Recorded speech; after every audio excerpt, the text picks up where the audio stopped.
என்ன பண்ணுற? முட்டை கலக்கிறியா? என்ன பண்ணுற? முட்டை வறுக்கிறியா? இது என்ன இது? வெங்காயமா? அம்மா வெங்காயம் கிண்டுது.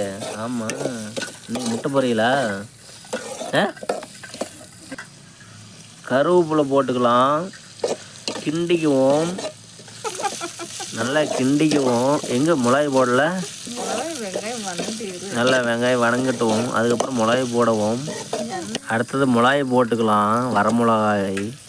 அடுத்தது கிண்டி விட்டுக்குவோம். அடுத்தது முட்டையை ஊற்றிக்கலாம். முட்டையை போட்டு நல்லா கிண்டி எடுத்துக்கணும் விறகு அடுப்பில். வாங்க டேஸ்ட் பண்ணி பார்க்கலாம் முட்டை பொரியல் எப்படி இருக்குதுன்னு. விறகு அடுப்பில் செஞ்சு பாருங்கள்.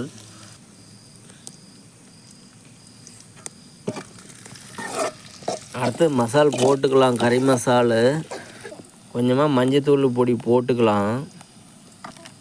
அடுத்தது கறி மசாலா போட்டுக்கலாம்.